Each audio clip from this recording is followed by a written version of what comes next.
all, and welcome to another exciting episode of Down Home Dirt, the show where we dive deep into the journey of entrepreneurship with those who took the plunge and all the ups and downs that come with it.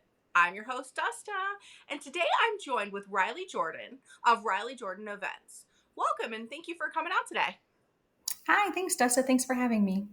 I'm super excited to get to know more about you, and apparently stutter, and I apologize. It's all good. So let's start from the beginning. Like, where are you from, and how did you end up in the Triangle? Yeah, I am from Wilmington, North Carolina, so not too far from here. My whole family lives there still, actually, to this day. So I'm the only one who's ventured away. But my husband and I moved here just about 3 years ago now for work for him. And we have been loving it ever since. We were like, let's just try it for a year, see if we like it. If we don't, worse, we can come back. Like, you can always come back. And then like a couple months in, I was like, I don't think I want to go back. Like, I don't think so. And here we are. We're still kind of in that same boat and just loving it. And I've been really enjoying it. That's what I hear a lot of. A lot of people come to Clayton specifically and they're like, we are never leaving. And that's great. Yeah. A small Yeah. town that's getting bigger. And I love that. Mm-hmm. Mm-hmm. Yeah. I think we're staying. So tell us a little bit about what you do and who's your ideal client. Yeah, so I own Riley Jordan Events, which is a full service event planning, coordinating, and consulting business. So, really, what that means is I'm trying to partner with individuals, companies, clients that are looking to kind of create more of these memories, right? Like, life is full of different events that happen, and whether that's graduations, weddings, birthday parties, a company holiday party, networking events, regardless of what it is, but just taking these events and really crafting them into these really memorable moments. So, really, I don't necessarily know that I'm having a certain type of individual client that I'm looking for more than anything. Honestly, it's somebody who just can value that experience that I'm trying to provide for them. It's not, you can go and look on blogs or you can look on Pinterest or Facebook groups and pretty much plan your own event, right? Like anybody technically really can do it. But somebody who is going to value that experience, somebody that's going to value that industry knowledge that can partner with them and provide them with the resources and the tools and the connections that they need to really turn just any kind of event into something really special. I love that you're putting your own like little, it's going to be memorable, it's going to be the best. And I love that because there are so many events that I've gone to, networking including, where I'm just like, this is it. I know a girl. Yeah. Thanks. Yeah. Yeah. I'm like, oh, I think that's a big part of it too, is I've been to those, right? Like where I don't even know where to park. And so then I'm already a little flustered going in and I'm going somewhere where maybe I don't know anybody or it's out of my element or whatever the situation is. But if I can't even figure out where I'm supposed to be parking or I didn't get an email reminder or anything, like little details like that make a really big difference for me. So I'm always trying to source that out and give that to my clients because on the flip end, I like those types of details when I'm attending something. I completely agree. If it's kind of just like, hey, show up, I'm like, not happening. I need to know Yeah, like itinerary, how am we supposed to dress, like what's the theme. right, I want to know it right. all. What am I going to expect? Like all, yeah. Should I bring a friend? Should I not? All, yes, everything. Yeah, These me are too. great. This is great. A lot of people just kind of like throw stuff together and sometimes it works out and that's great, but like you really need to plan ahead. I agree on that. So Mhm. tell us a little bit about your process. So how does your intake look? Do you have a questionnaire? Or do you just kind of feel them out? How do you decide how to work with someone? Okay, so a little bit of both, but typically, yeah. So we'll hop on and call typically at first, unless it's a company. A lot of times, I'll go into their offices to meet with them, depending if they're local or not.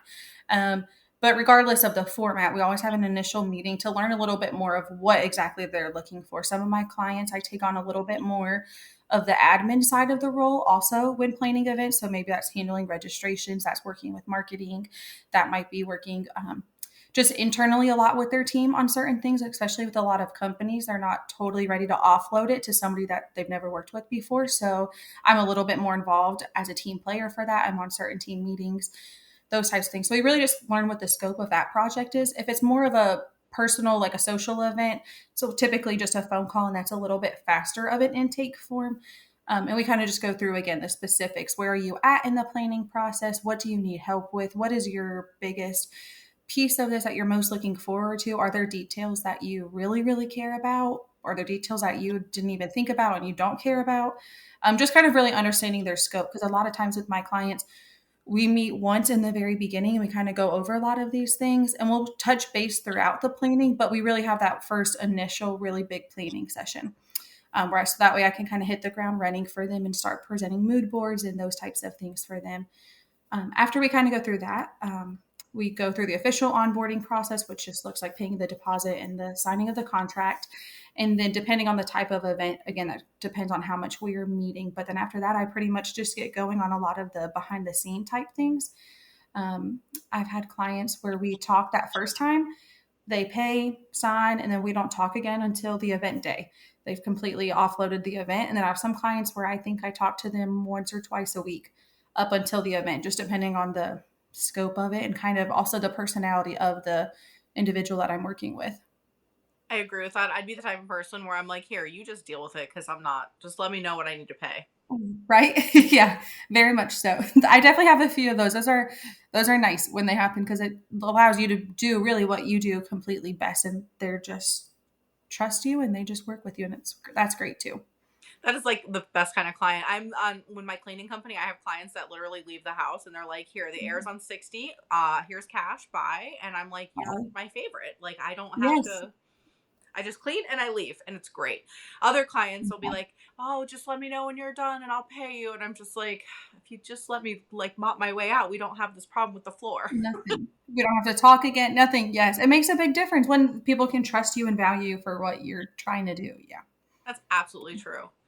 I So, get that. tell me a little bit about what made you make the jump into entrepreneurship. Yeah.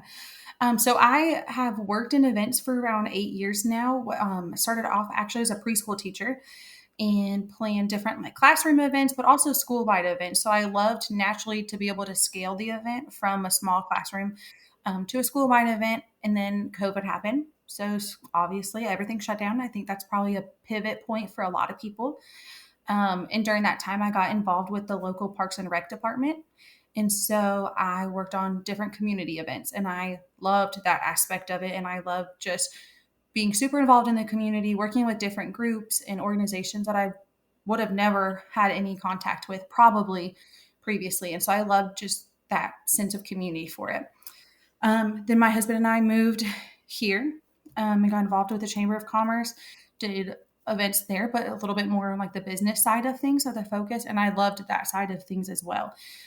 Specifically, though, starting my business is I wanted to be able to walk away from any event knowing that I could have like officially put my seal of approval on it, right? A lot of times when I'm working for other companies or organizations, I was the event planner, I was the coordinator, but there was still people above me that I had to answer to. And one event in particular, I could not even pick the color of the name tags without it being approved.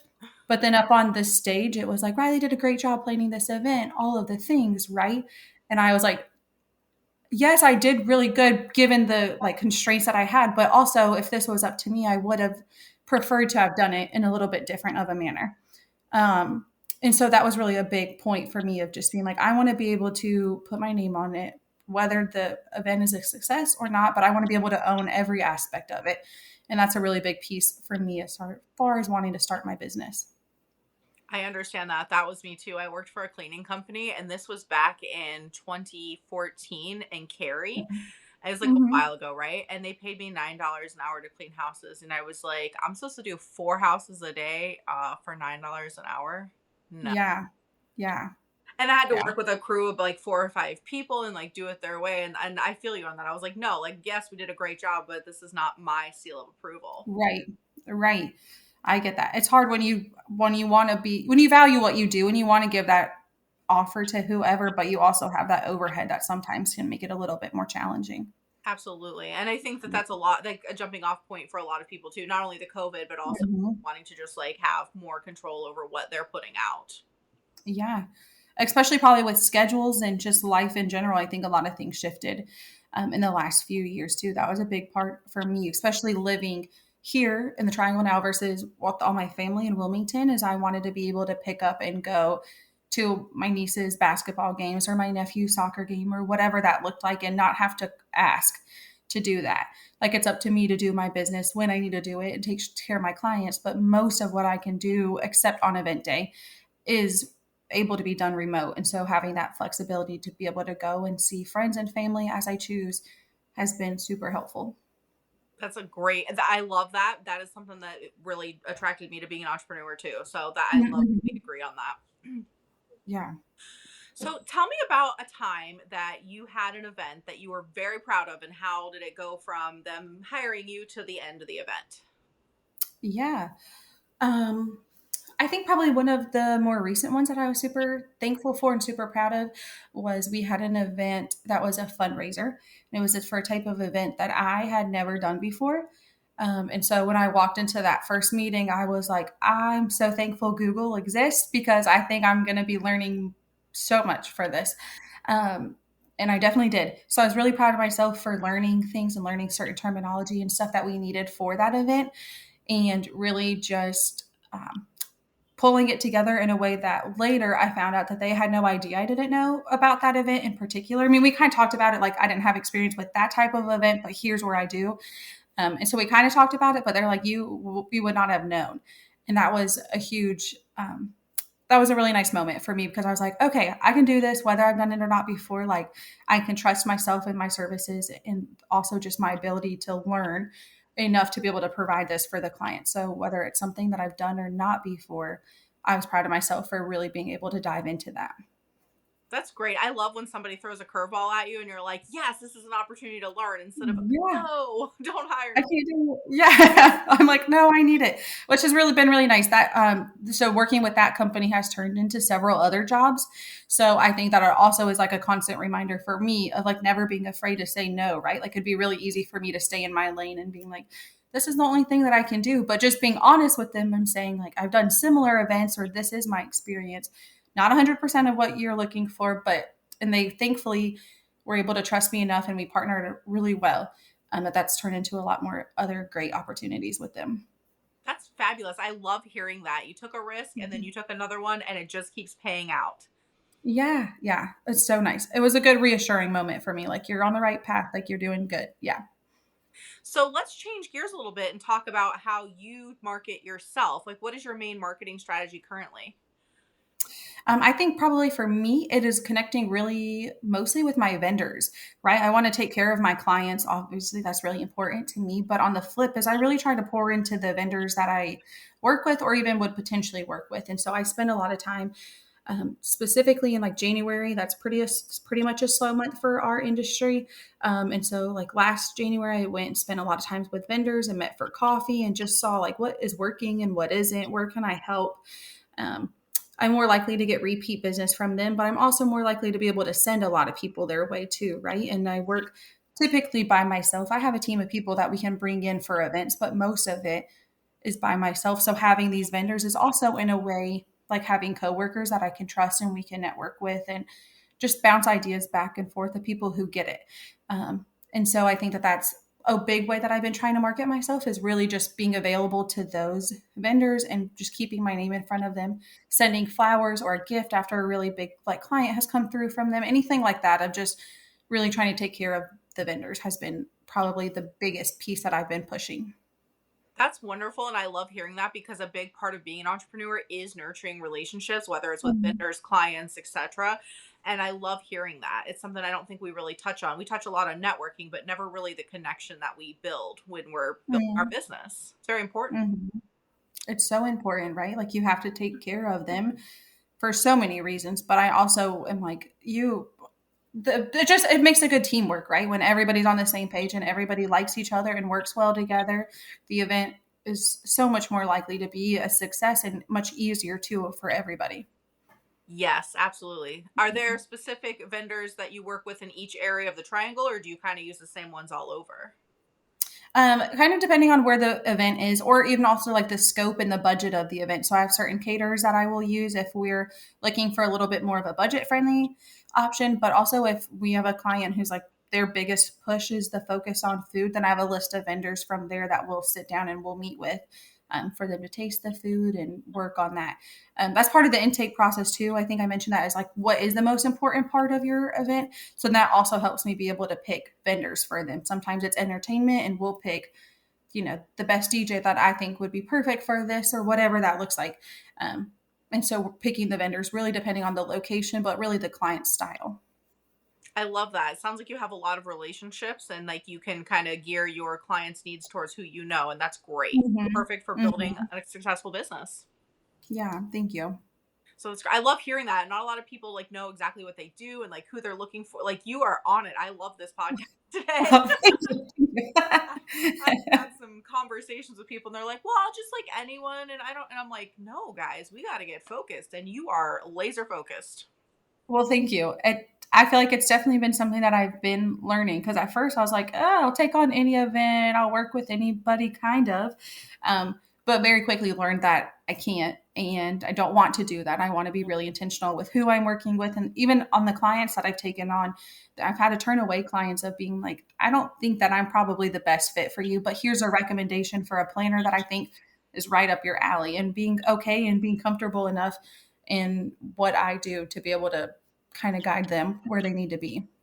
Oh, that's great. I'm really excited. I can't wait. So you're going to have to come back in a year and update us on all of the progress you've made and tell Okay. everything and how successful you are. Okay. Yay, I'm excited. We're going to do it. Yes, this is great. So moving forward, I talk a lot. I have ADHD and I apologize. No, you're Um, good. but I was thinking about how we met and I couldn't remember if was it a networking event? Mm-hmm. I think it Mm-hmm. was. Okay. So we met through networking, which is a big deal too. Mm-hmm. We talk about a lot. Mm-hmm. But I think we met at maybe it was a BNI Visitors Day.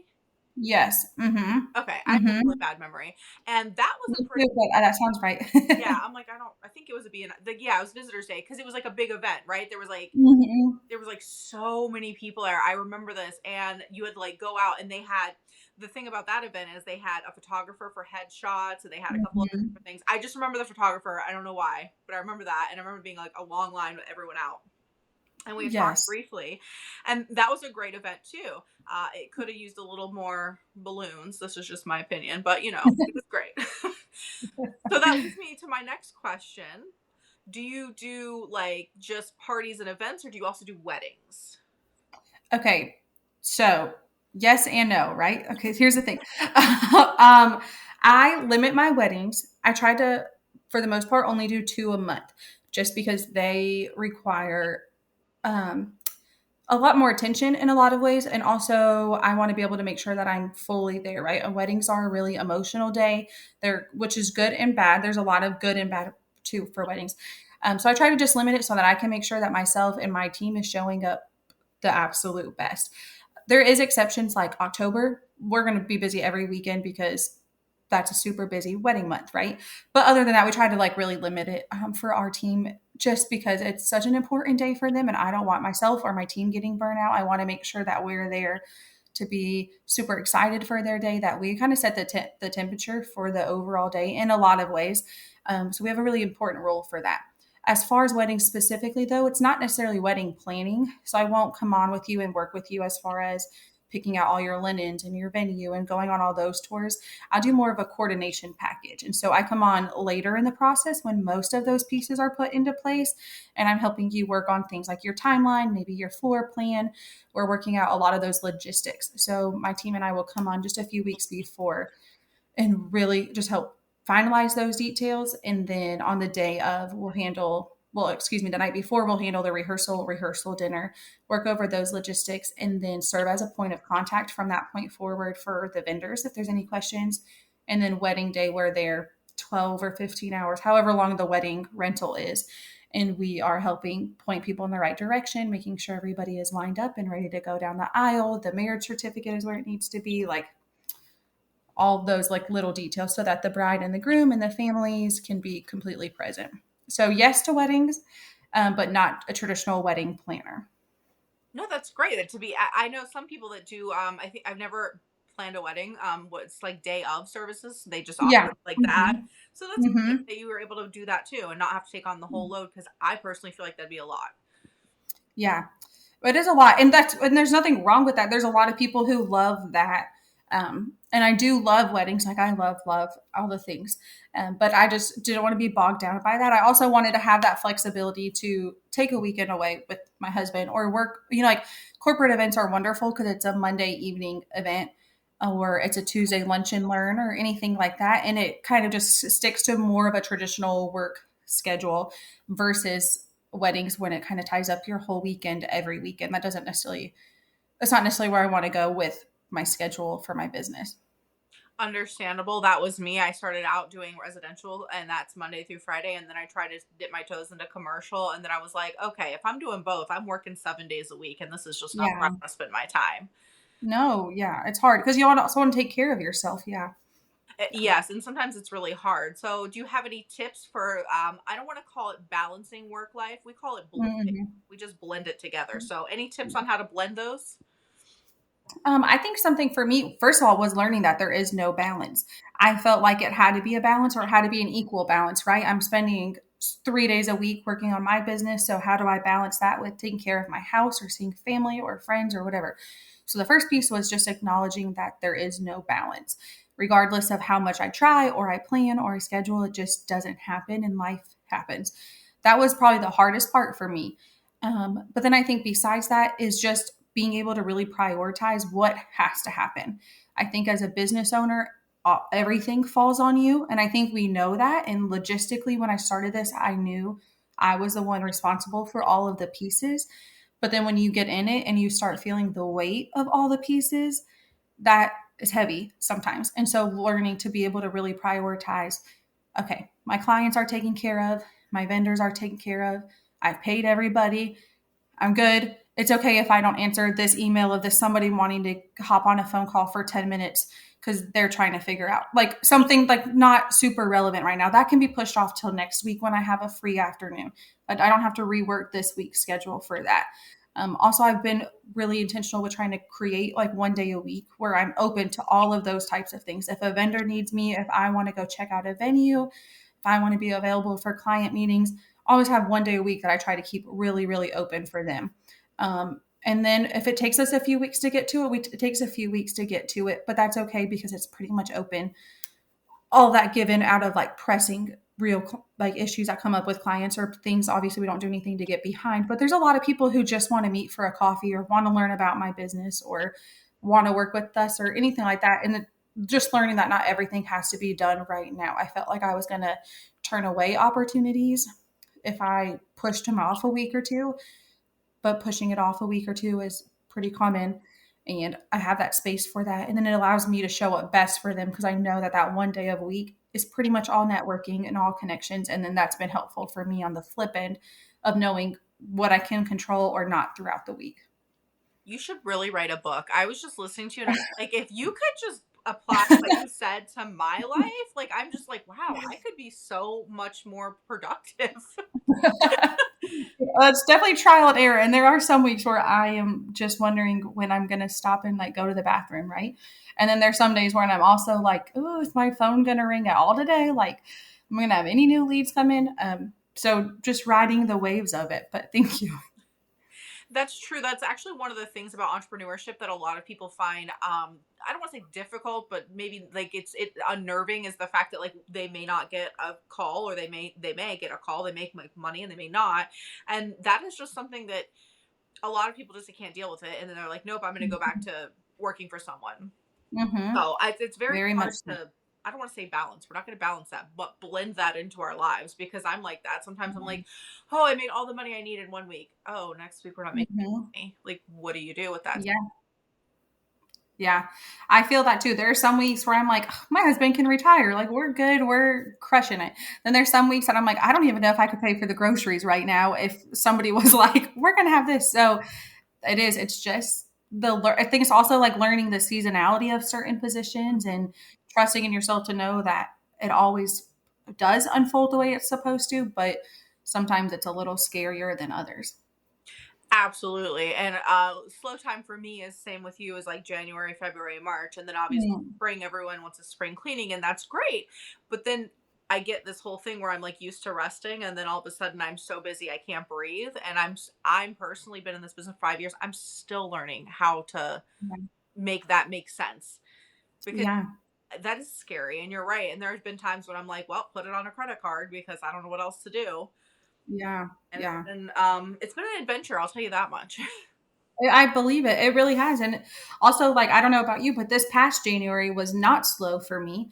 So then I also felt like I was a little behind running into February because I was kind of banking on January being slow, and it was not this year. But now it looks like May is going to be slower for me than normal. So it's a lot. I get that when I'm just like, I don't really know what we're doing, but we're going to hang in there and we're going to just make sure everybody's taken care of. And then it's good after that. No, absolutely. Do you ever feel like, and this is just me asking, if you, when you have these like moments of lulls that you need to do something, do you ever feel like real anxious, like, oh, I need to get back out there and network, or I need to run a sale or whatever? Um, I did at the beginning. I definitely did. Especially with networking. I'm like, if I could just meet more people, then that would be helpful. But then I got a little bit more burnt out. I'm not naturally somebody who loves networking, all those things. Like, I love people, but I love a good one-to-one setting. I'd much rather meet somebody for coffee, grab lunch, hop on the phone, versus go into a group of 40 or 50 people and I know nobody. That was super draining to me. So at first, yes, I felt like that. And I also felt like maybe if I run a sale, that would be a good thing. I heard somebody's advice though that said, like, instead of discounting your services to try to get more business, they suggested having like an add-on to it. Um, and like, so it, instead of looking like you're discounting your services, that you're instead adding to it, and like that would kind of help be a big push.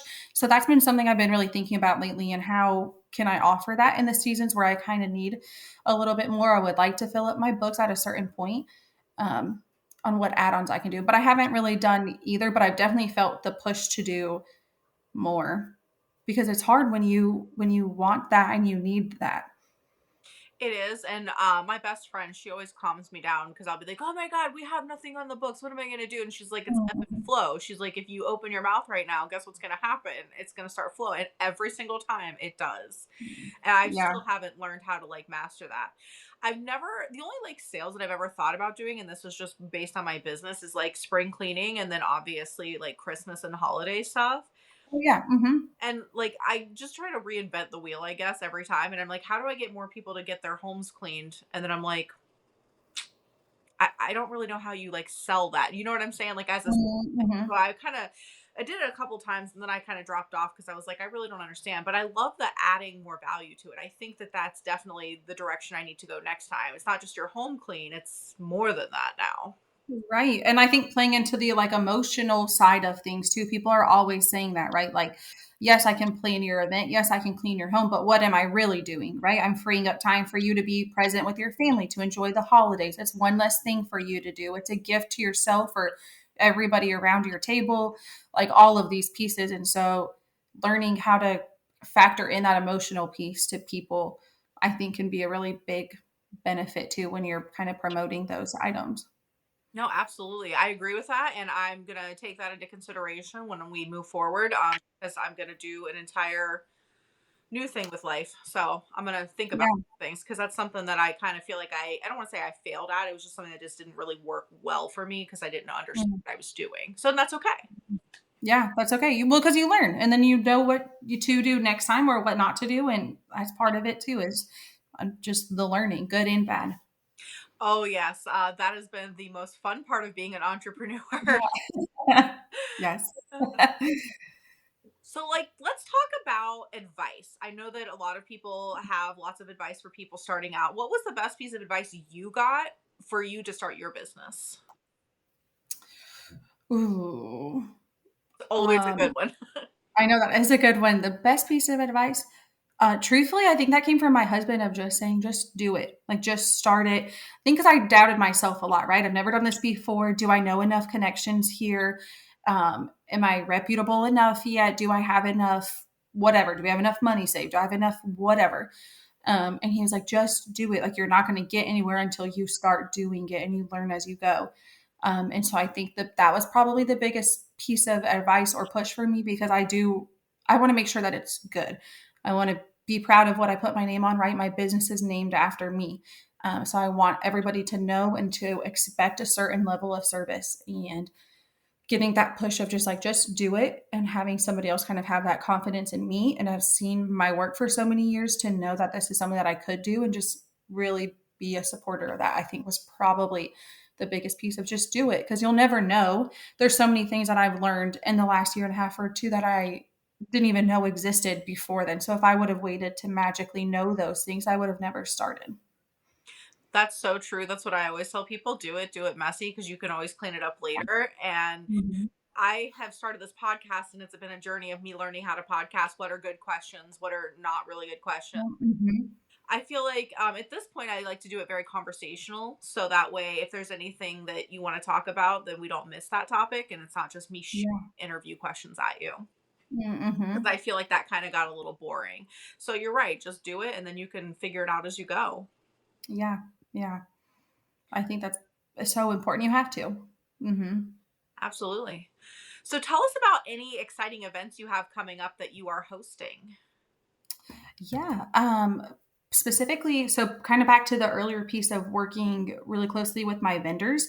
I have an event that I started in January and we're doing it quarterly. So it's coming up obviously every few months, but it's called Gather and Grow. And it's for just other people in the events industry. And we meet and quite literally gather and grow. And we run through what's working well for us. Who can I connect you with? I have this client that's struggling with this. I'm working on hiring. How did you guys recommend, like, work through this? Really kind of just a big open table discussion of us that are kind of just in that events world and we get it. That's probably something that I'm most excited about right now, just because I see the fruit of that in so many ways. And it's really nice. I went to a conference recently, and it was a local conference. So there were a lot of people that I knew, but it was nice to see other people talking and connecting that they didn't know each other before this first event that we hosted. And so, like, it was nice just to really see the benefits of that group really out in the field and in the industry. And then all that does is just make each of us better, but it also makes the industry hopefully as a whole better too, because we're all connecting and growing. I love hearing that, and I got goosebumps just thinking about Uh, how like you guys sit down, you're there to help each other, and this is great. I think this goes beyond networking and more into like personal development, and that's really mhm. great. I mean, it's both, but it's nice to Yeah. have that because that is something I feel that I personally am missing in my industry. I don't have Yeah. people I can sit down and be like, "Hey, this is what's going on. Let's shoot the shit," you know? Yeah. That's 100% how it started because I was struggling and I was like, I don't know. How are you guys marketing? What groups are beneficial for you, right? Like, there's a lot of networking groups, but what's worth it for your group and your time? XYZ. And it's just nice to have somebody to be like, or I can just be like, I'm overwhelmed. This is draining today. Like, I'm really overwhelmed. And what are you guys doing to work on your back end? That's been something I've really prioritized this past quarter was putting pieces in place so things could work a little bit more automatically without me as far as from first contact through booking, those types of things. So it wasn't me answering every single email from scratch, right? Like here's how we're going to do this and it's going to go a little bit faster now. I love it. So you've created your standard operating procedures based on everything that's like kind of happened and learning how to go with it. Yeah, very much so. Mhm. I think that's Yeah. a challenge for a lot of us because sometimes, and this is just me talking shit about my own business. I didn't know what I was doing, and I just was Yeah. like, we're gonna go out there and we're gonna take this checklist and we're gonna do it, which led to a lot of things happening. uh, Mhm. like, and then I've had to also do that too, and like make sure people know that like what I do and don't do, and like and get Yeah. it more like you're doing, like automated. I think you're way more organized than me, and it's making me a little nervous. I'm gonna be honest. No, please don't let it be. Honestly, so it came from a place of feeling burnt out, right? Like, I started my business because I want it to be something that I can foster, it's something that brings me a lot of joy. And so really it was, how do I create these pieces so that I can still do what I love? I don't know if it's that it does not come naturally to me. And after like the third or fourth time I'm sending pretty much the same email, I'm like, okay, who can I, and a lot of it is outsourcing. Who can I outsource that can work on my CRM side of things and make things beautiful for the client? I don't know how to do that. How can they do that? Hire them to do that. How can I hire a virtual assistant to update some of my other back end things? A lot of it is outsourcing because that's not my skill, or it takes me 20 hours, but I paid them for 4 because that is their world. And I also think it goes back to, I want people to trust me to do my job. And so obviously they can plan their own event. but I also want to lead by example. I can work on my back end. I can do those things, but I can also trust somebody who that's how they support their family or their lives. And how can I support and really benefit some of these local business owners that do those types of things? Oh, I love that. We had a guest come on, and that was one thing that she had mentioned too was don't ask how you're going to do it, ask who you're going to get to do it. And I was like, Mm-hmm. this seems like I need to hire. This seems like I, because there's a lot of things I can do, but you're right. Like it takes me 20, 30 hours to do it. That's not worth my time. Mm-hmm. So I need to start out. No. Yeah. But So that's definitely don't let the organization side of things fool you because it is organized, but some of it's from me, but most of it is from people that this is their life. And I can just say, this is what I need. I always said, like, there's one girl who works on my back end, and I'm like, brain dump, this is what I've been running into with clients. Can you fix it? And just send me an invoice. And she can log in and fix it. And I get an email like 2 or 3 days later that it's done, pay, we're done. Um, and so that's super, super helpful. So it makes me look more organized than I am. So don't let that bother you for sure. sounds like I'm going to need somebody to do that for me because I am the most disorganized human being I think there is to live. Well, next to my daughter because she is even worse. Well, that's okay. Yeah. It works for you though, right? Like, that's just how you are. Yeah. It does to a certain degree. So like I kind of this is just me. I'm on a shoestring budget, and so what I did was is I have my daughter who is an adult now, but she wasn't at the time, and she's more organized than I am, and so I had her doing the scheduling, answering emails, all the Mm-hmm. that I am literally the suckiest human being at. Mm-hmm. And that worked out really well for me for a period of time, and then it just became chaos because I don't understand. I don't speak her language, like you were saying. I don't Right. understand like what she's doing, like how we're doing this. So it led to a lot of me wanting to take over, even though I had no idea what I was doing. So I love that you were able to like release that and be like, here you go, you're a professional. I love it, and I'm still learning how to do that. And this is just because I still don't know what I'm doing, and that's okay. That is okay. That's 100% okay. And you learn, like, you just are like, just kidding. I thought I wanted it that way and now I don't. I think being okay with that too is like, right now, this is the best solution I have. Let's try it. And then we'll touch base again in a month or two and see if that really worked or not. Absolutely. So, do you have a 30 second that you do at your networking events that you'd like to share with the class? Not a good one, but yes, I kind of, kind of. It's honestly kind of really what I said in the beginning, kind of how I introduced my business. So that's Riley Jordan Events. It's full service event planning, coordinating, and consulting. That really means partnering with clients to really create these lasting memories and these experiences for them, turning everyday events into magical moments.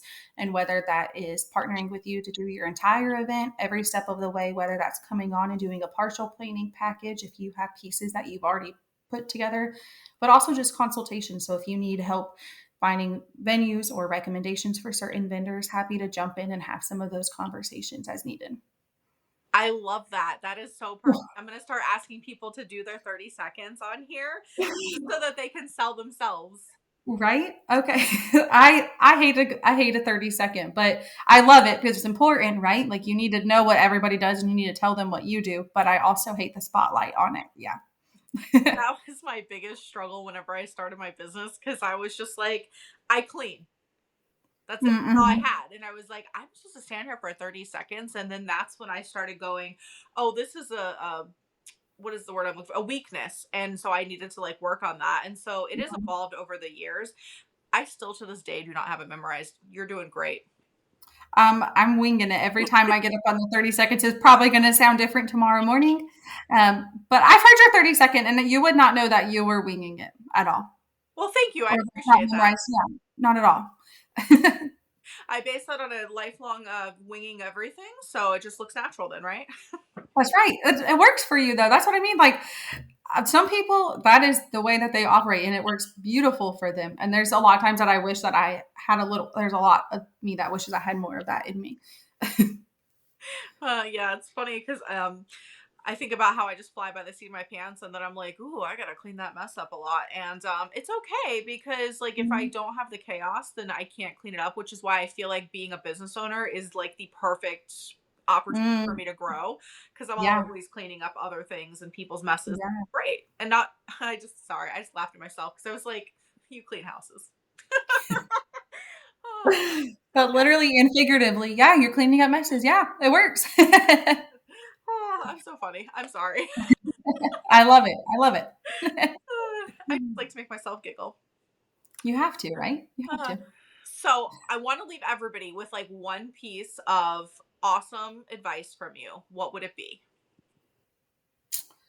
Okay, I just heard this at a conference recently, and it's been like blowing my mind the last 2 weeks. I've been like really mulling over it.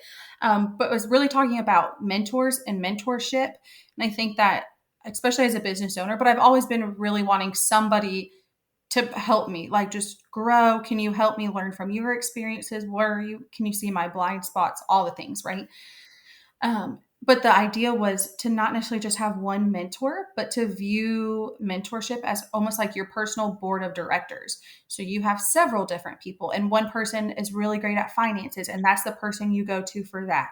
There's one person who's really good at family and life balance, and you talk to them about those types of things. There's somebody that you really love that they're always out in the community and doing a lot of things like that. And how do you connect with them?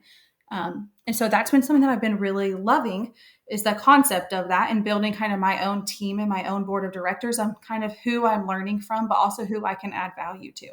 So I think my biggest piece of advice is just like looking at pieces like that and not necessarily being so worried about finding one person who's the perfect fit for you for a mentor to learn and grow, but just being out there and being open to getting advice from different people on different things. Absolutely agree with you on that. One of our guests said that even Michael Jordan had a coach, and I was like, "Oh, you know what? He's like the greatest, right?" Never even Yeah, thought about yeah. that. I love that. Yeah, that's great. So I've been telling people that all the time as I'm not taking my own advice, but that's okay. It's okay. You're saying it. One day it's going to click. One day you're going to start doing it because it's just going to be habit now. Right. Absolutely. And you are who you surround yourself with. So as long as I keep surrounding myself with these people, I will be good. Yeah. Yeah. Yeah. You learned a lot. You're absolutely correct. So tell everybody where they can find you on your socials, and do you have a website? Yes. So I have a website. It's RileyJordanEvents.com. And then socials, it's Riley Jordan Events on Facebook and Instagram. I'm also on LinkedIn, but I don't update that as regularly as I should. But I am on there. I try. I try really hard, but it's not as frequent. But that's pretty much where you can find me. Perfect. And do you want to give any shout outs before we end?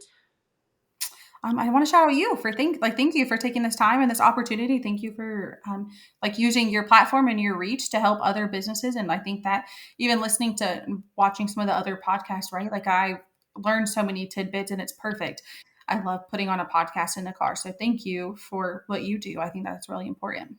Oh, thank you. I appreciate the support. This is something that I do because I want to help others, and a little bit selfish because I like to get to know people. I love to talk. So thank you. Well, yeah, thank you. Thanks for having me.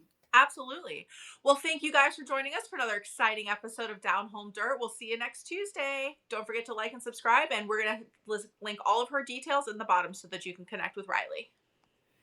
We'll see you later.